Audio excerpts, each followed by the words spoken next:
Travis Goff recently made his 4th hire since taking over as the athletic director at Kansas, and a selling point for the soccer opening, well, the success of his other 3 additions. Absolutely. Lance Leipold took the Kansas football program from 0 wins to back-to-back bowl games. Lindsey Cool has the women's golf team in NCAA regionals 2 years in a row for the first time ever, and Dan Fitzgerald's baseball team more conference wins this spring than the last 2 seasons combined. I sat down with Goff and some of his hires to find out what goes into bringing the right head coaches to Lawrence.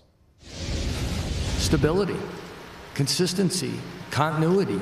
With 3 hires looking like a touchdown, a home run, and a hole-in-one. It's who we are and what we do now. We want all of our athletic programs at KU to have success. And a 4th with high hopes. They want someone who's driven for even that next level. Travis Goff has won the trust of Jayhawk fans and his coaches in a hurry. Travis Goff was why I came here. But he doesn't have a type. Are there things where you say, before we even get started, they got to have X, Y, Z?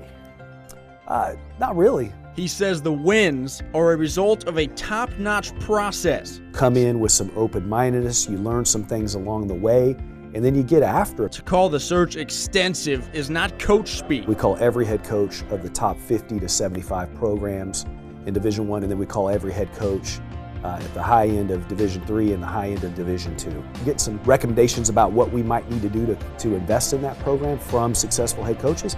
By the way, the other thing you might get is them raising their hand. You see, it's more than just finding the best resume available. Who's a fit for Kansas? You have to fully evaluate that particular program. Where's that program been? What are the needs? What's the evolution in that sport? How important, as you're looking to hire, is longevity and finding someone who doesn't just want to be here for a year or 2 until the next gig pops up? Do you really feel, do they really bring to life this notion that KU's special?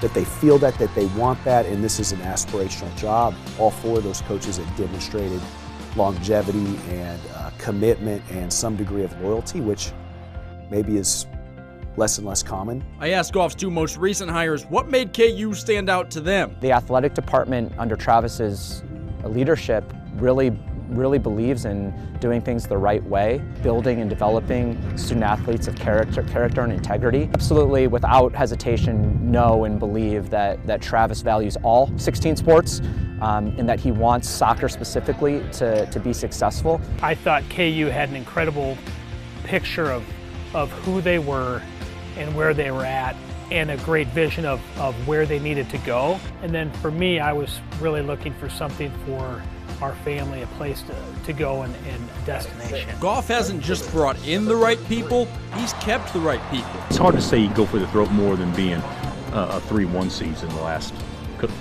4 years or whatever. Go for the throat being win a national championship. But I actually think there's an opportunity to do that right now. I definitely think they belong now. They feel that. Excited about the program, the direction we're going. Hiring or retaining, it's down to a science in Lawrence, Kansas. And the mad scientists at the top just might have built a formula for the future. What kind of person are they? How do they treat people? What do people say about working with them or for them? And then I'd say the last thing, Glenn, is and this needs to be authentic and sincere, but why KU?